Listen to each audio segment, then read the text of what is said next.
And we are live. Good evening, afternoon, or morning, everyone, considering wherever you are in the world. And welcome to the AI for Wind Energy final presentations. For the people who've never encountered Fruit Punch AI before, we are an organization that organizes AI for Good challenges, where we, over a time span of 10 weeks, gather 25 to 50 AI enthusiasts and experts in order to solve one of the SDGs, or the Sustainable Development Goals. For this particular challenge, we partnered up with Ruka, a very innovative startup who is in the sector of wind energy. And together with them, we set off to extend the lifetime of wind turbine blades by identifying damage based on ambient vibration data. So 12 weeks ago, we set off to recruit a lot of AI engineers, of whom you'll see a lot of today. But first, a little bit more about what problem we're trying to solve here today. So we all know about climate change and how we need to transition to more clean forms of energy. Well, by the year of 2050, we need to have 100% CO2-free energy production. And this would be 15 to 50% of Europe's electricity should come from wind energy. And that's 20 times more than we are doing now. So there's a lot to win here. What we are focusing on is extending the lifetime of wind turbine blades. And we are going to try to do this with AI to in an early stage, identify if there is any damage so that we can keep the repair costs low. And we don't need to stop the windmills to check if there is any damage manually. For today, we have 3 presentations for you. From Alan Kamimura, he will be presenting our data engineering team. Then we have Victor Teixeira. He's the feature engineering lead, and of course Martijn Beeks, who has done a lot for the modeling team within this challenge.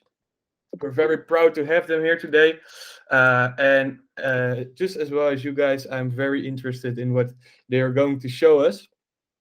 But first, I would like to give the floor to Hans and Jesse, who would give a short introduction of Taruka and a little bit more of the problem definition from this challenge. So I will stop sharing my screen and give the floor to Jesse.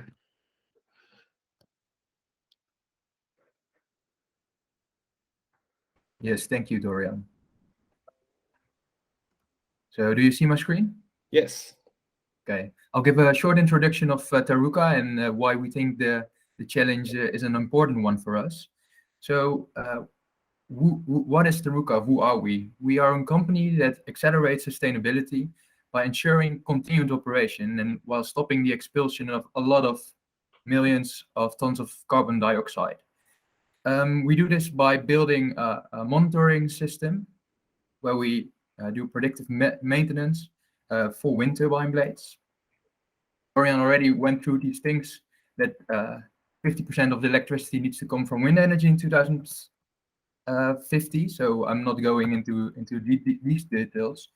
So why is there a big problem with these blades?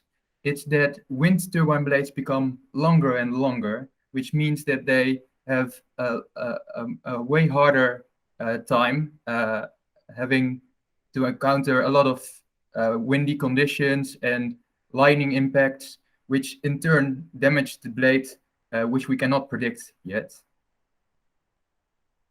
So while blade damage is now not yet predicted, how do they approach it currently?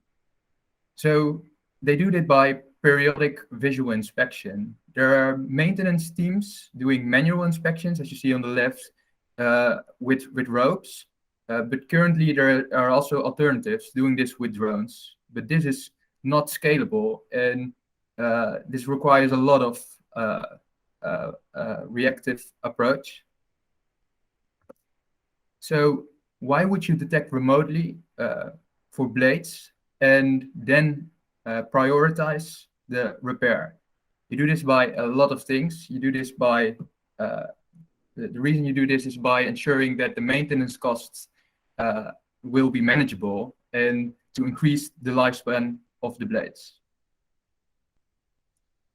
So if you look at the complete wind turbine, it consists out of multiple parts, and for the tower and the nacelle, solutions are already found, and they do this by going to the data of the wind turbine, by, for example, the power production and other means of sensors in the wind turbine. But currently, there are no available solutions for blade predictive maintenance, because it is not possible to place sensors on these blades. And this has to do with the sensitivity to lightning, and that will damage those sensors. But if we look at the total cost of a complete wind turbine, we see that the wind turbine blades are actually the second most costly ones to repair. So it's really important that a solution will be found for this. So what do we do differently than other approaches that are tried? We use a photonic chip that is actually perfectly suited for these blades, because photonic chips don't contain electronic components, which means that they are good to use in these conditions. They are magnetic insensitive, and they are way more accurate than other optical sensors because they're they're chip-based, which in turn allows for more information to be gathered than previously was possible. And now with the coming price levels coming down, it becomes a feasible solution to do this for a structural health monitoring approach for wind turbine blades. So now the importance of the fruit punch development project. We base this on a significant amount of data of an actual wind turbine in Denmark. And these blades had damage, so it was an optimal project for fruit punch, as they could compare data from a baseline and ones with damage. It had accelerometer data, and it also contained information from a nearby weather station. So this gave the possibility to start a project together. And what is the challenging criteria that needed to be answered for the developed structural health monitoring algorithm? It actually consists of three important parts. The first one is that it needs to be reliable and contain a low amount of false alarms. The reason behind this is if there would be a lot of false alarms, it would raise the cost because you would go unnecessarily to the wind turbine to inspect it. And also, it needs to differentiate between novelties that are caused by damage and novelties that are caused by wind or other environmental variables. Secondly, the solution needs to be retrofittable. So that's why we asked Fruit Punch to utilize sensors only in the first third length from the blade if you count from the root. And thirdly, it needed to only use the output from the sensors and not make use of an actuator that was installed during the pilot on the blade to get into a higher frequency vibration. So the last part is to identify damage based only on data that came from the wind. And this is a short introduction. Thank you. Now I'll go to Dorian. Thank you, Jesse, for the introduction. All right, this brings us to our first presentation. Ellen Kamimura is up for our data engineering team. We've had to set up a data engineering team since the data set that we've been working with is multiple terabytes big, making it really difficult to start training all the machine learning models on entire data sets like that. So in order to be able to compile lots of this data, Ellen and his team took up part of this task. So yeah, Ellen, I'd like you to take the floor. Okay. So, hi everyone. My name is Alan, and I'm going to present on behalf of the data engineering team about. So, I'm going to do a brief overview of the data sets that the data we had at hand, and what was our team objectives. And after, I'm going to do a week-by-week timeline of the progress we had in this challenge. And lastly, I'm going to talk about what's the should be I think should be the next steps maybe, and some insights we had when doing uh, some modeling later at the challenge. Um, Here's the dataset overview. We have two different datasets. We have dataset A, that's on laboratory experiments. So the blade is not under weather conditions, it's under laboratory conditions. We have uh, two different sensors. We have accelerometers and stress gauge. We have a sampling rate of around 1 kilohertz, and this dataset is also very big. We have around 300 GBs of data.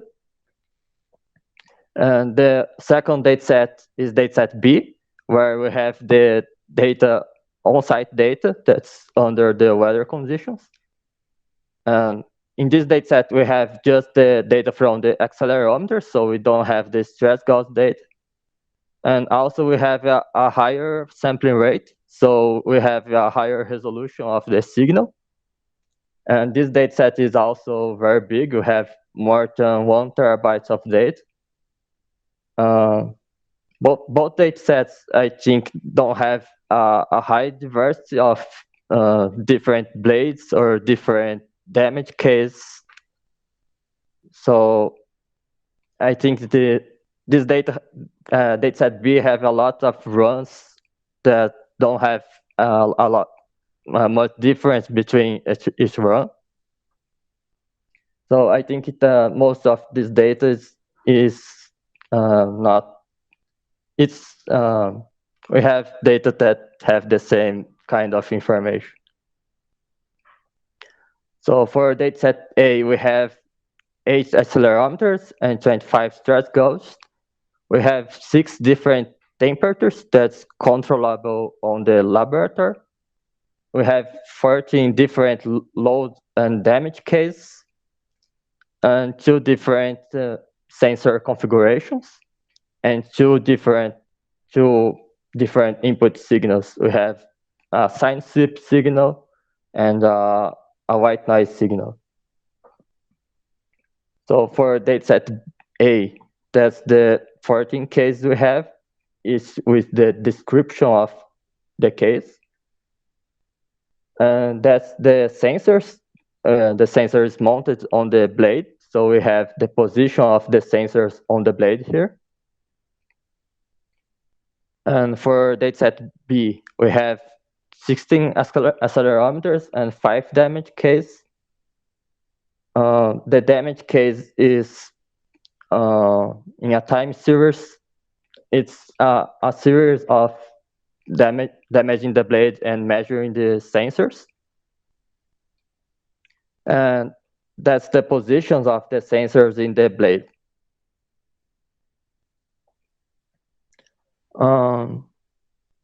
That's it about the data. I'm going to talk about the timeline we had in this challenge.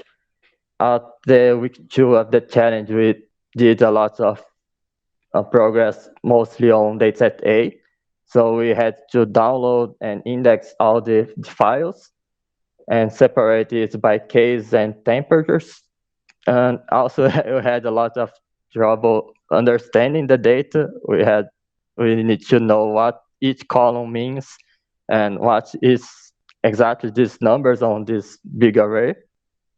And so we could compare different sensors from the same blade and plot these sensors measurements. For week 3, we worked on comparing different case that for different damage case or different load case, and compare the data we had, the difference we had on the measures of each sensors.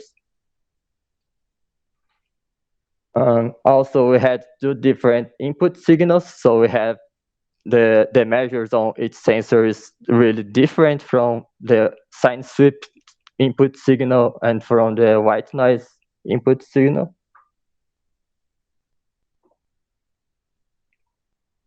Around week 5, we start to work on the dataset B. Dataset B have a lot of metadata that's from the weather data, weather conditions from the weathering station, and also we had to compile this metadata together with the data from the sensors. And one problem we had with dataset B is that it's really large in size, so we had to download 1 terabyte of data and convert it to a Python readable format.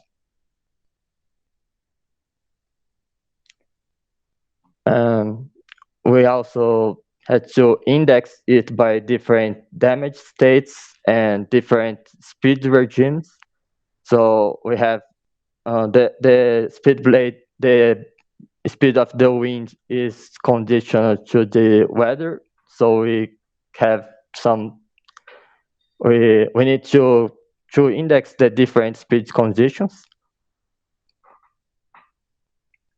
And we had too much data here, so we had to think about what's the best columns to use, what's the best sensors to use. If you lower the resolution signal or use the sensors close to the blade roots.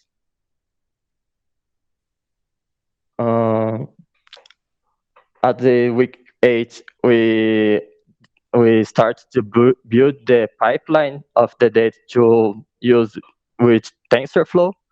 So we had this big amount of data, and we cannot load all this data at the same time on the RAM. So we had to build an iterator using the TensorFlow library. So we extended the iterator class to work with TensorFlow and this signal data.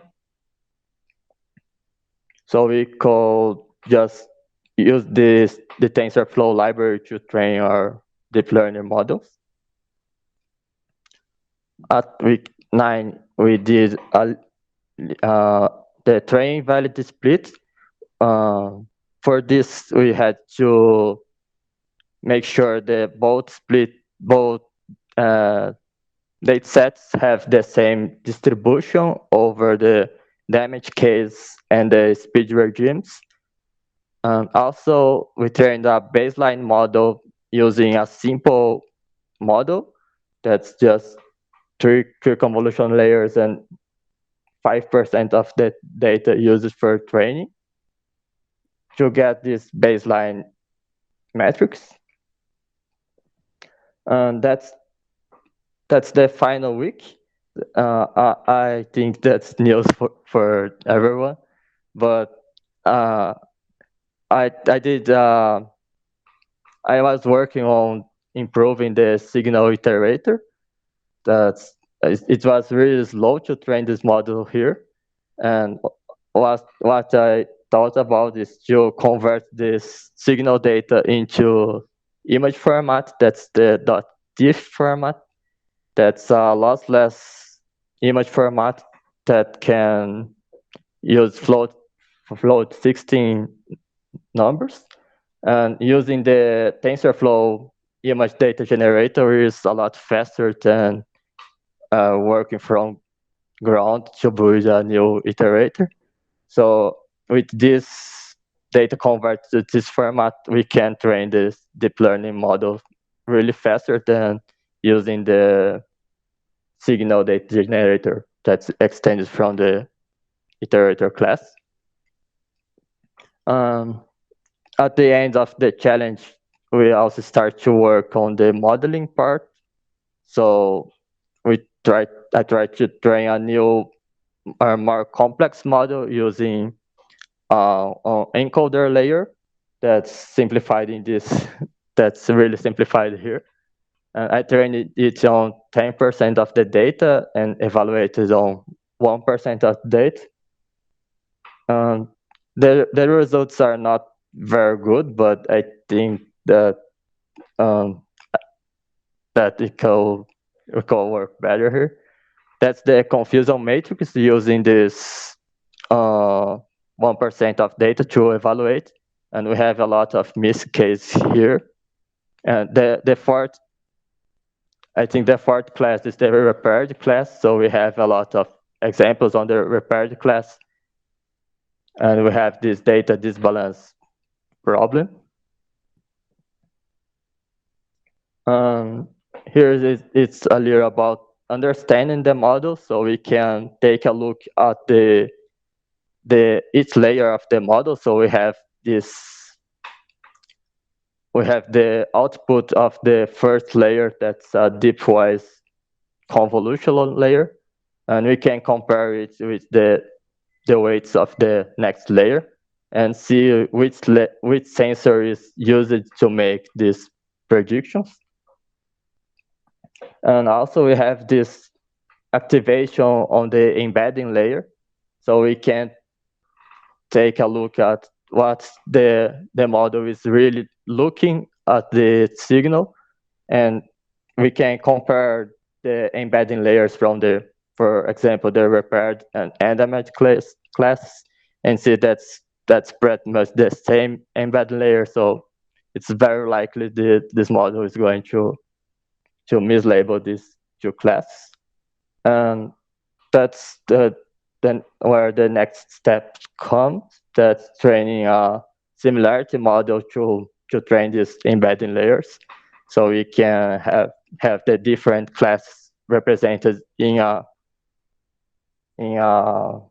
continuous space instead of a categorical classification. So I think the next step I will do is to train a similarity model. I don't know if this part is kind of confusing, because I think it's going to be different what the modeling team is working with. And that's it from the data engineering part. I'm going to stop my presentation. All right, thank you, Alan. Very cool to see that you also try to explain a little bit better why your neural net is making certain decisions. I think it's a very interesting alley to investigate. So thanks for your presentation, Alan. I would say that we keep if you have any questions, you can always put them in the chat or raise your hand, and we can go over them. Or or if you put them in the chat, we can also look at them after the presentations. But for now, I'd like to invite Victor. He was the head of the feature engineering team. And I think he has some very interesting results to show us.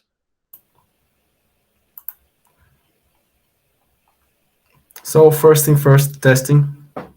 I see your screen, but I see like an inception of the presentation of the. That means that's working. Thanks. Okay. So yes, this is good. Nice. So hi guys, I'm Victor Diaz, and today I will present some results of the feature engineering team.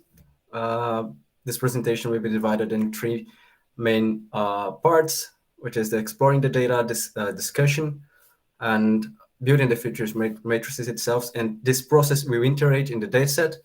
The datasets, so we have two datasets, so this process will repeat itself one time. So beginning with exploring dataset A, I will just present you guys the main analysis that we have done. We have done more things than that, but just present a few of them. So the first one is analyzing the frequency component of the signal. So this is this graphic is from the sine sweep signal for every case. So you can see there on the right side the different cases, but the thing is it's only for one temperature. But this was the first interesting analysis that we have done, because if you look at, for example, a specific frequency, for example, can you see my cursor, the mouse here? Yes. So if you see here in the frequency of 1000 hertz, and then the specific magnitude, for example, here you can already classify some classes. So if you have a signal, if you plot a signal, the frequency component of a signal, and it appears here, you already know that it belongs, for example, the pink color here, which is case I, for example. And if it appears in some other part, you can already classify some of the cases, not each one of them. You can also use another range of frequencies. So the thing is, only looking at the frequency, you can, and of course in just one temperature, you can already classify some cases. The thing is, we wanted to know a little bit more about different temperatures. So we plotted the spectrograms of every case in different temperatures. So what you see here is the different cases represented by the columns and the different temperatures represented in the rows. And this analysis is really interesting because, sorry. Yeah, so these spectrograms, you can see that the x-axis represents the time domain and the epsilon axis represent the frequency domain. And you can do two interesting observations here. The first one is that the signal, this is a white noise signal. We were observing the sine sweep. Here is the white noise, and the first observation is you can see that the signal repeats itself in the time. So it doesn't matter if you are in the 10 second, the second 10 or the second 20th, you can, the signal is pretty much the same. So this is a good sign because you can window the signal. You don't need to work with the data completely, of the complete data, fullness of the data. So the second observation is more specific one. So you can see that for each specific case, for example, case air, for the specific case, the range that a specific intensity occurs, intensity represented by different colors, for example, this color green here, this range that this intensity occurs, it is preserved even though you change temperature, but it will change drastically if you change the case. So we did not go to further analysis on that, but this is a good thing to do if somebody going to work with this data set, is maybe trying to build models based on the images themselves, because it's it behaves very well. So this kind of features is well preserved in different cases. So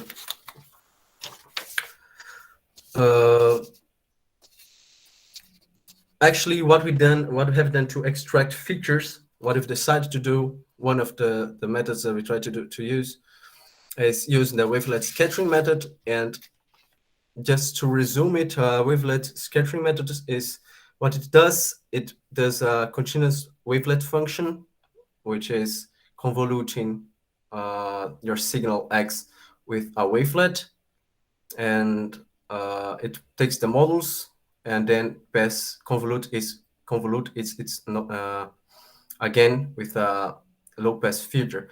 But not going too deep in the mathematics, the interesting thing is that the features, the output that this method give us, which is these functions pointed by these blue arrows, it has a lot of interesting qualities, and they are, first one is invariant to signal translation, and the second one is stable under signal deformation. What does that mean? It means that if you have a feature in a signal, but this feature changes a little bit for different experiments, if you are using a wavelet scattering, it will classify this feature as the same feature, even though it's a little bit deformed or shifted in the signal, in the time domain, for example. So using these outputs without any models, we plotted the TSNE, which is a dimensional reduction method of of this outputs, and you can see here that the different colors represent different cases, and the different points with the same color represents different temperatures. And what I've done here, I circulated here, I clustered some cases by myself just after the dimensional reduction. It means that even though I didn't use any model, you can already cluster some informations. But we did not went much further on this kind of analysis because we needed to jump to dataset B. And the first interesting conclusion that we had is to not use wavelet scattering on dataset B. The motive is because the dataset B is way more complex than dataset A and way bigger, and wavelet scattering takes too much time to run. So we started doing the same thing. We tried to analyze the data itself, and this plot that you see here is the plot of a single experiment viewed by different sensors. But for the same experiment, this is the signals, the sensors, and this is the signal. It's the same signal for the same experiment, but you can already see that it's very do not behave well. Yes, so it does not behave well, but we didn't have any explanation for it. So what we have done is try to analyze this data with the metadata. So this plot here, you can see the different cases as columns and different velocities, speeds as rows, and the metadata informations in the plot. So you can see, for example, here in the 45 centimeter damage, that even though it's 45 centimeter damage in the same blade, the same damage, the signal changes so much if you change the speed and the metadata. So the conclusion was if we wanted to build any model based on this data set, we needed to use the metadata. So we went through some discussions and we came to the conclusions that we should go to two different paths. One of them Alan already explored, which is create an autoencoder model that would extract the features by itself. And the other one is to utilize handcrafted features, and try to build conventional models on them. With handcrafted features, I mean features that you yourself, you decide which one they are going to be. For example, I would like to take the peak of a signal. I would like to take the standard deviation of the signal or things like that. So since Alan already discussed this one, I'm going to through this one really fast. So this is the table of the features that we used. So the crafted features came from here to here. Yes, and below here is all metadata, and we already have we still have some others, so I put some points here. And with these features and using this set, so using only sensor 8 and 9, which was a conclusion we had with the whole team, just to use these two sensors, and only using the 15% of the data of the sensors, and using 42 features and the metadata included, as you could see. We plotted as the dimensional reduction. We reduced this 42 features in 3, and we plotted it. And this here you can see is a plot of the 30 centimeter damage, 45 centimeter damage, and undamaged, represented by the 30 centimeter damage is number 0, 45 number 1, and undamaged number 2. And you can see that they are differentiable, not perfectly. You can see some overlaying here, but you can definitely identify them with certain accuracy. This one is the 30 centimeter damage versus undamaged versus 15 centimeter damage. And you can also see that you can differentiate not only 30 centimeter from 15 centimeter, but you can differentiate them from the undamaged case also.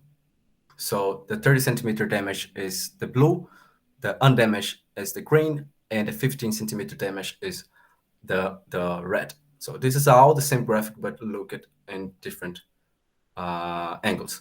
So this is all from the future engineering team, and I pass the word for my friend from the model team, Martijn.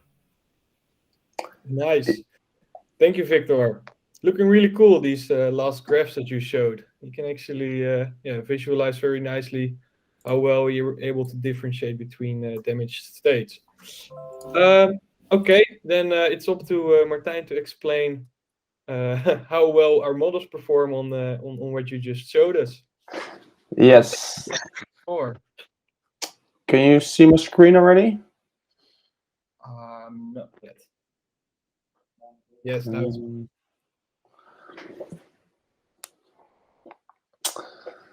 Yes, so thank you, Victor. I think you did your best with the feature engineering team. It really looked good, or looks good. So I have the pleasure to present to you the modeling part of the work that we did. Alan already briefly touched upon it, and I will continue. Let me see. So for this modeling approach, we started with two setups. So first we looked at the data including the actuator hit, and secondly we looked at the data without the actuator hit. So these are the models only for dataset B, because we thought that these were the most valuable data. The actuator hit is induced by a certain hammer. This hammer is mounted on this blade and actuates a force into the blade, where the sensor pick up this signal and record this signal. And this is used to measure the structural state of the blade. So it provides us very valuable information. But on the other side, it is very hard to really use this into production. And therefore, we made this distinction. So first, we looked at, can we make a model that uses the data, including this actuator hit?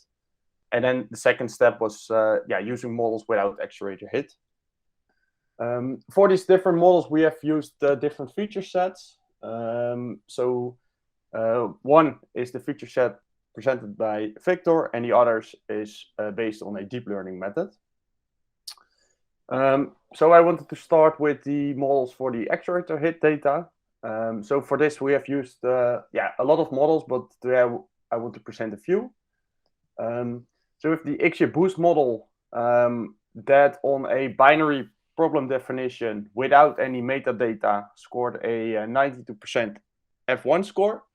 And this F1 score is computed based on the precision and recall. And this is very popular when you have a imbalanced data set. So I think this actuator hit really provides us valuable information for a model to differentiate the classes.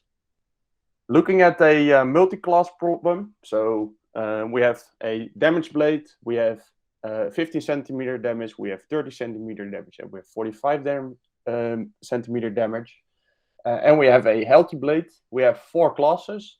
And of course, this problem is a lot harder as the model needs to differentiate 4 classes instead of 2. So you also see the F1 score dropping a little bit. Furthermore, we also have looked to a time series force classifier. So this model tries to figure out the interesting signals itself, but did not produce as good results as the XGBoost model.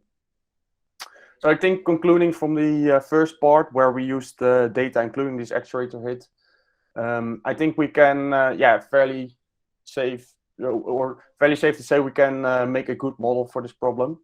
And this is also the moment in time where we switched to the data without an actuator hit. Again, we have used the XGBoost model. with a multi-class problem and with using this metadata, we came to a score of 91%. So I think this is very well done.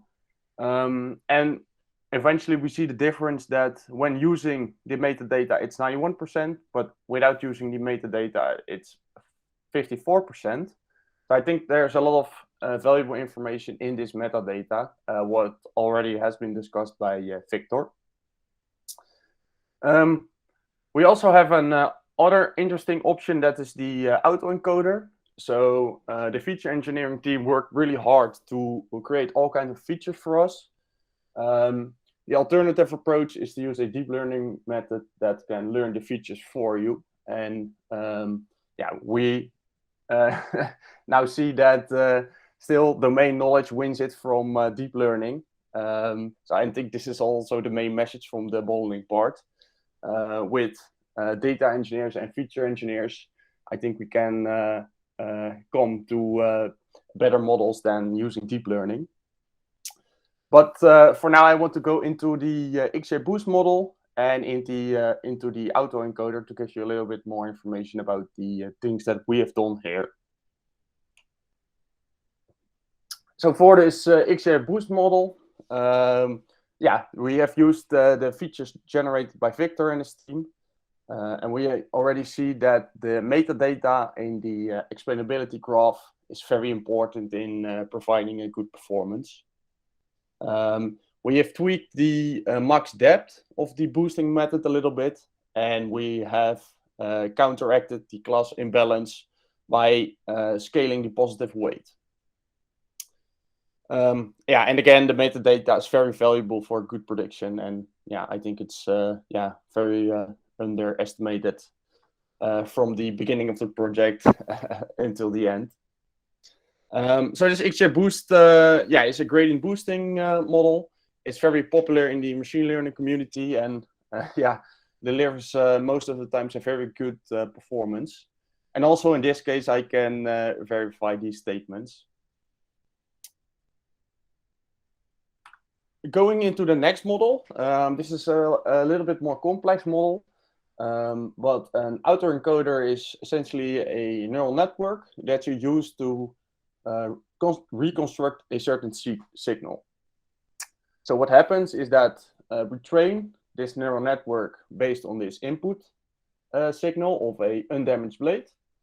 We use these metadata from this moment in time the signal was generated.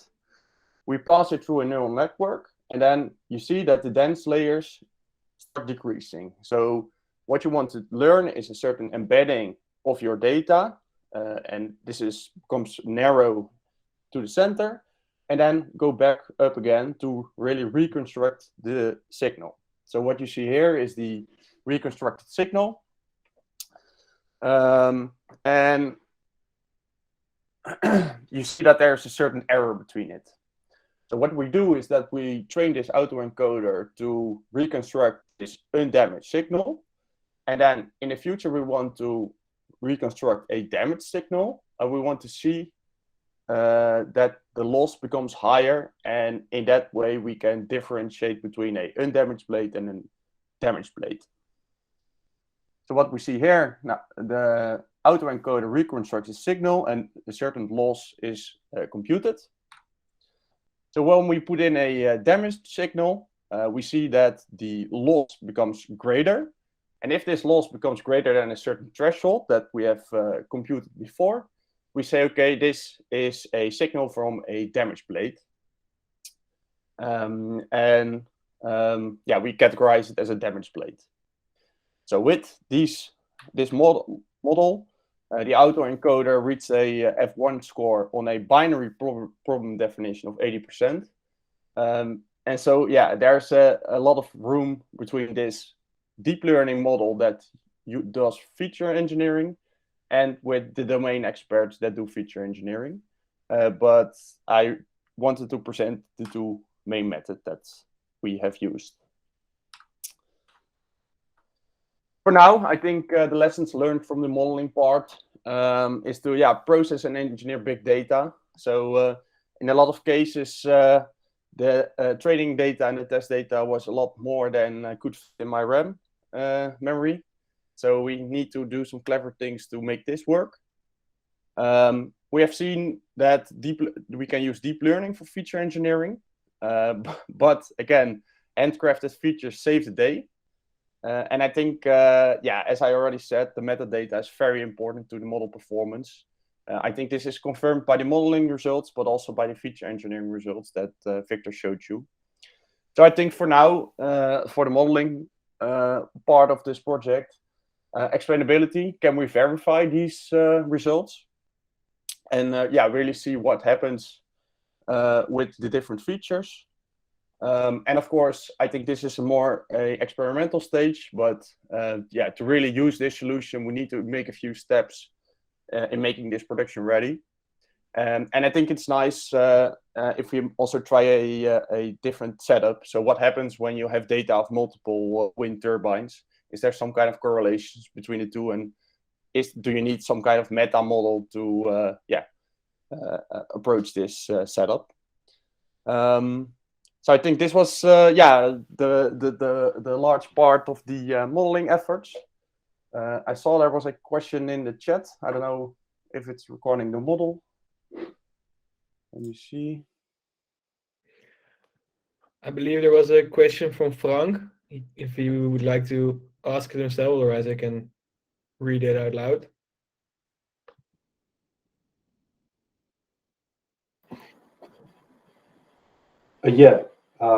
So my question was like how, because that looks like really good results, including the metadata.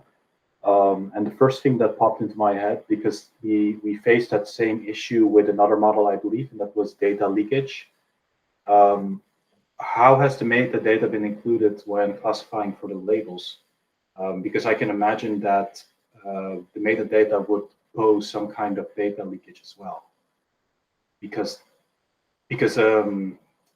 when the damage data was measured, it was different weather conditions than when the damage was not included. Yes, thank you. This was also the first thing that popped into my mind as well, because I think not one thing comes easy. So we tested this hypothesis. So were the weather conditions significantly different on using the damaged blade and the undamaged blade? But we could not find any differences. And together with Victor, we have looked into this problem. But I think for now there's no data leakage as it looks like. So I think that's awesome. That's really promising then. Awesome. Yeah. Really nice. I see another question from Phil. Yes. Is it possible for the autoencoder to be rewritten to be able to do multicast classification? So I saw that it's now doing binary classification, and it has to do, has to do with the threshold one. Is it possible to rewrite that? I have no experience with that, but I think maybe we can make like a stepped threshold. So as I maybe suppose the reconstructed signal of a different class is differently. So if I have here like a stepped threshold function, maybe we can differentiate the different damaged states. So I think that would be an interesting thing to find out in the next steps. Okay, great results, by the way. Very, very good. I actually had a follow-up question there. So how did you determine the threshold? Like, did you also use a classifier for that, or is that something that you determined based on research? Yeah, so for a lot of anomaly detection using the autoencoder, a lot of projects use like a simple rule. That's like the mean plus one standard deviation. And of course, you can tweak this a little bit to see, okay, what's the threshold based on my train and validation data, and then specifically test it on your test data. So I've started with the mean and one standard deviation, but then subsequently fitted it on my train and validation data, and then tested it on the test data. And it was a little bit different, but I think the standard best practice rule works fine already. Yeah, so what's now based on a rule of thumb, like a commonly validated rule of thumb, if I understand you correctly. Yeah. Do you think that if you would have classified like the loss differences, because you did have labels for those, right? If you used a simple classifier, let's say a decision tree classifier, would that also work? I think so. Better, you think? Yeah, I think so, because of course the loss is defined with the mean absolute error, and a lot of information gets lost over there. So I think this is an interesting direction for the autoencoder to pursue.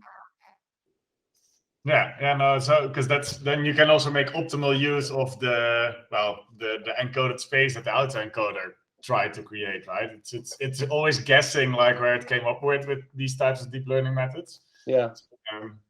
But yeah, very interesting approach, and also addition of the multiple features that you also create with the autoencoder could also be interesting for the additional metadata. I have one more on the metadata. Is it only constructed features or also additional like metadata that was part of the data set? As in, Victor told about a few features they engineered. Those were in the metadata, if I understand you correctly. No, so metadata is, for example, the temperature, wind, speed, direction, the operational metadata.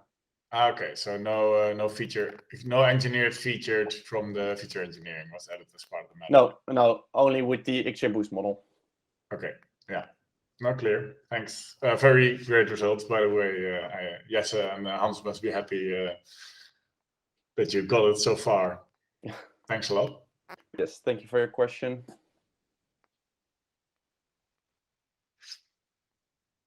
All right. Let's see. Ellen, did you have one last question? I see you're in the chat. Yeah, I write in the chat, but I can ask. To train the autoencoder model, what's the inputs and outputs of the model? Like, are you taking a window of the time series and using the autoencoder to predict the next step? Yeah, so for the sensor data, we have used a sequence of 2,000 data points, and we did fast Fourier transformation on this, where we only used low frequency data. And for the metadata, I have scaled it, and I put it just through a dense layer.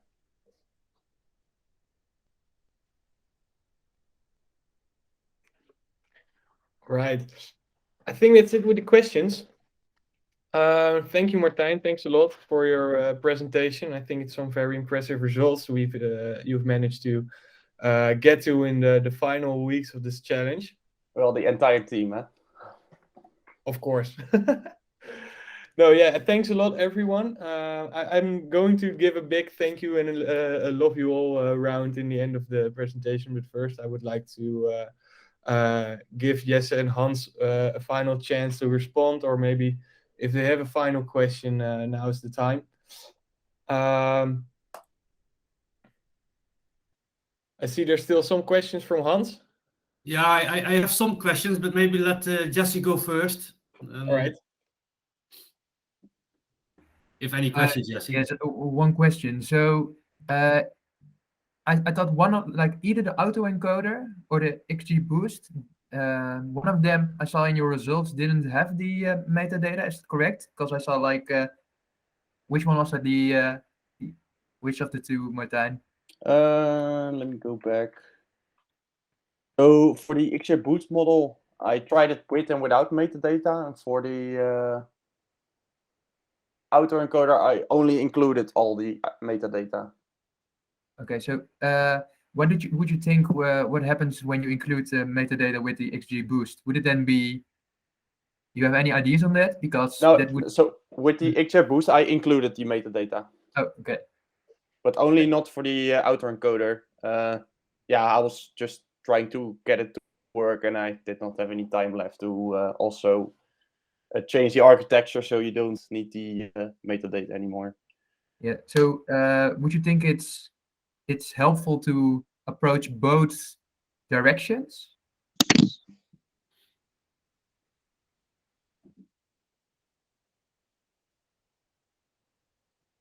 or is there like a clear preference between either of the one to look? Because of course you want to ensure that there aren't any red flags with the data, as in that there's data leakage. So perhaps one of these methods is less sensitive to data leakage, or is that not an?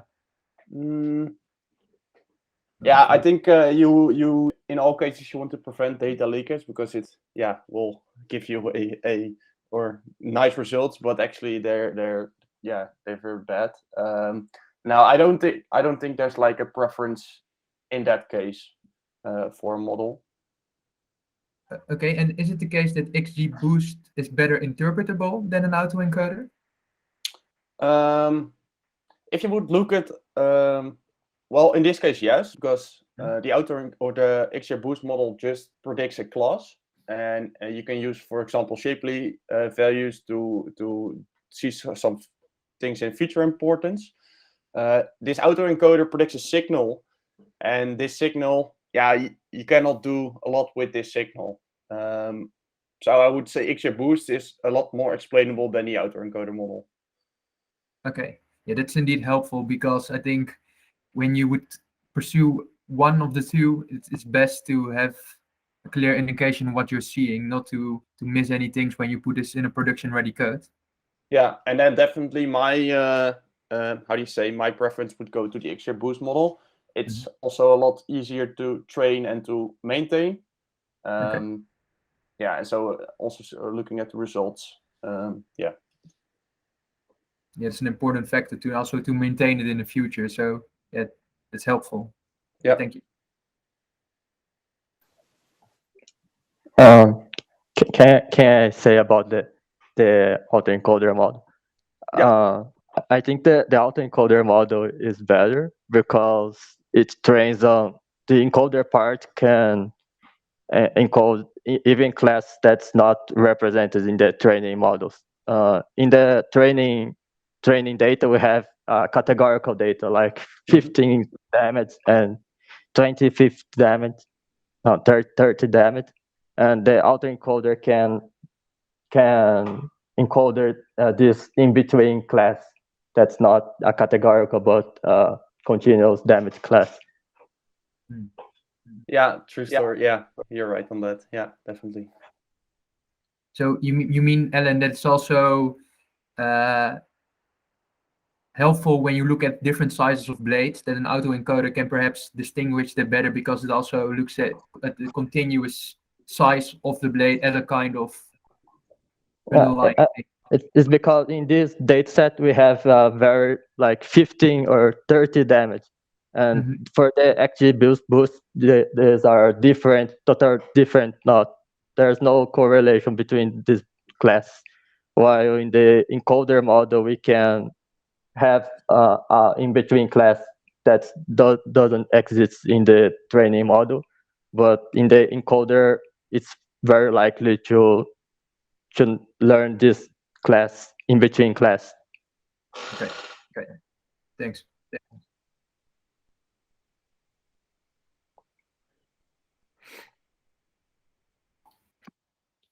Anything else, Jesse? No, I guess it's your turn to ask questions. Okay. I asked the questions from a guy that is, let's say, is trying to understand most of it that is presented, and I haven't always managed. So maybe my questions are stupid. But before I ask the questions, I first want to make a remark, and that is it's quite amazing, I think, based on what I understood, how a diverse team for men and women around the world have worked together on a challenge like this and come to very specific results. Let's say all done remotely. Nobody has been sitting in the same room. Very impressive, I think. I hope everybody enjoyed it as well, because it was actually really good to see how people work together on this. It's fantastic. It's really amazing.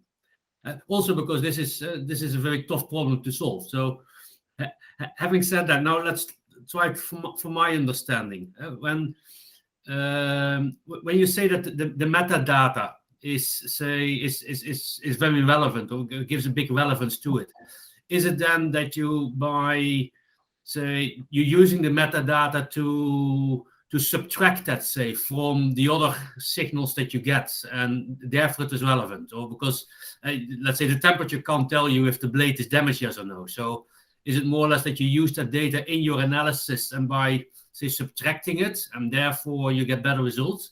Is that it, or do I misunderstand that?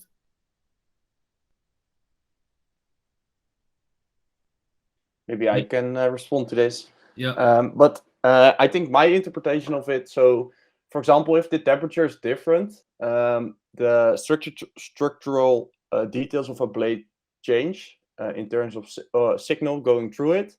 And I think this metadata provides indeed like a piece of information about this context. And without this metadata, you won't know if the difference in signal is caused by a different context or by a damaged or undamaged blade. So therefore I think it's very important, but maybe someone else can elaborate more on this. No, but well explained, Martijn. I understand. So it gives the context, and by knowing the context, you better know how to interpret the data that you measure. Okay. Yep. Yeah. Otherwise, you won't know whether it's caused by like a contextual problem or by a damaged. Okay. This F factor of 0.9 that at a certain moment was on one of your last slides, that was on dataset B or dataset A? Dataset B. Dataset B. So that's really good, isn't it?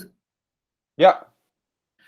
Sometimes when it's really good, I get a little bit nervous because is it almost too good to be true? So how likely or unlikely do you think that this was caused by some kind of data leakage or some kind of data labeling that it's very difficult to say, of course, but let's say, what do you?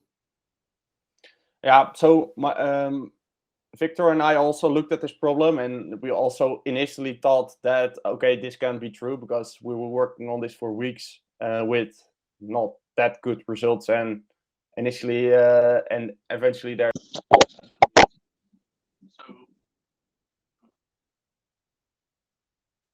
Oh, you follow me. Am I back again? Hello?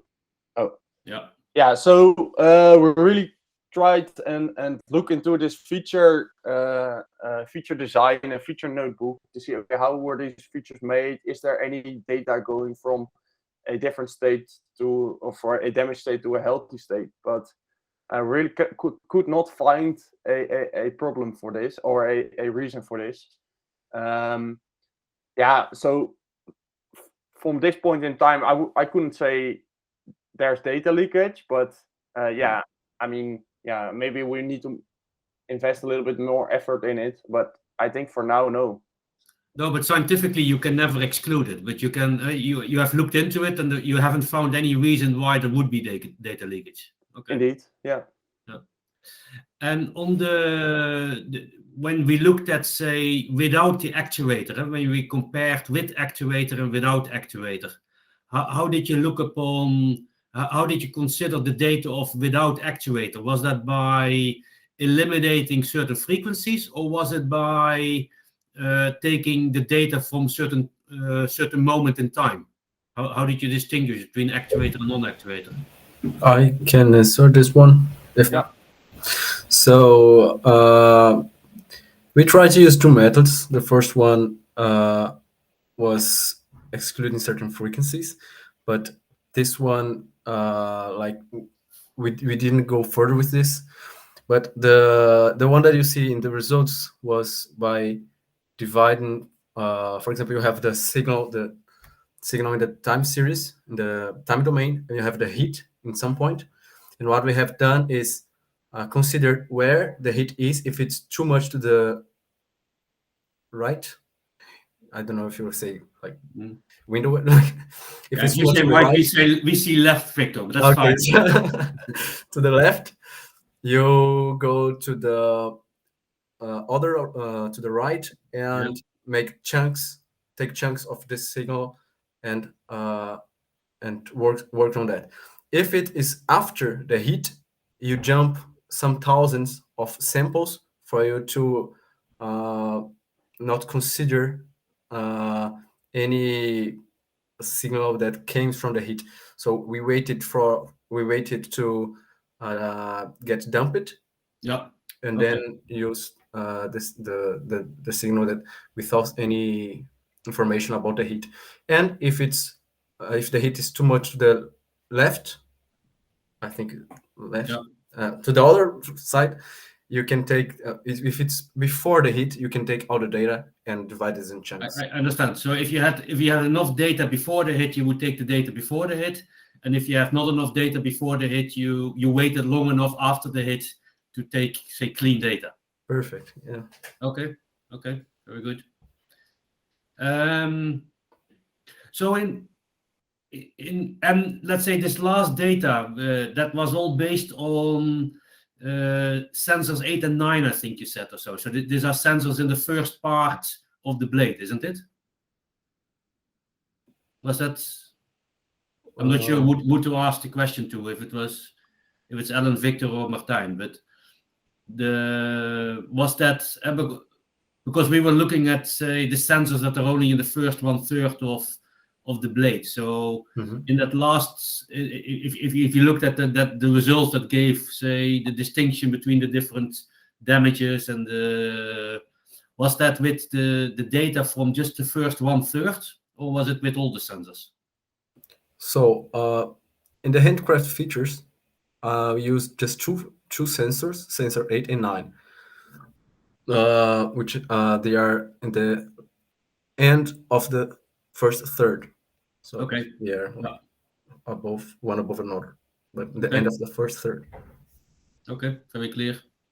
So can I summarize then that, say, what you have done, and of course there is always the certain uncertainties, but you have indicated that with data without the actuator and using sensors only in the first 1/3, that you actually can make a distinction between damaged and non-damaged, and that you can also actually make a distinction between the different categories of damage.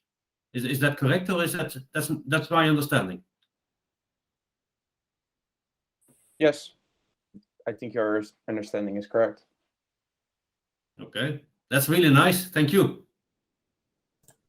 Because that's, let's say, because the implications of that is that, say, and of course, we will have to continue with this, and we have to, this is only a first step, but by indicating it without the actuator, both these questions and with only the first 1/3, is that the industry will be able to develop a solution for this.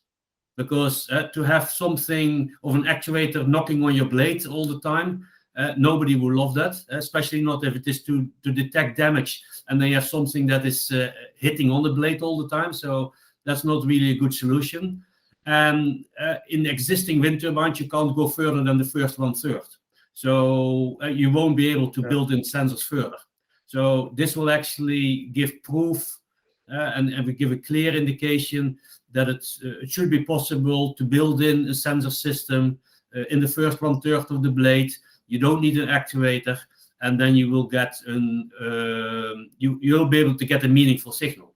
Now, of course, over time we will have to find out how many false positives and how many false negatives will come out of this, and those things will still be important later if it is actually if it's really useful. But I think with this one we have a very good start. I think so as well. Thank you, Hans, for the great summarization, and I also believe that these results will in the future imply that we can actually make a difference here in helping out making Europe a greener and energy more sufficient continent. Would you like to give any last words, Jesse or Hans, about this challenge before I close it off? I've been speaking already a lot, so I leave it to Jesse. Yeah, but you're better with the last words, Hans, and not because you're older than me. Okay. No, then I think I said everything. I think let's say we gave you a very tough challenge, And because this wasn't done to this level before, people have been, like Arthur, have been working very well with this data set, but we didn't look specifically at the first 1/3 and the without activator part. You took on this challenge, you worked as a team, and I know that not everything that was done was presented here, because you can't get everything into 1 hour. So I really want to thank everyone that worked at it and made this happen, from everyone that is working on this.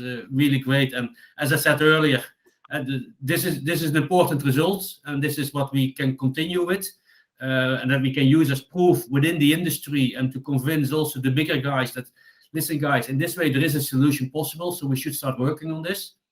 And as I said earlier, really amazing how a group of different nationalities, different locations around the world, different experiences, different backgrounds, how you have pulled this off together.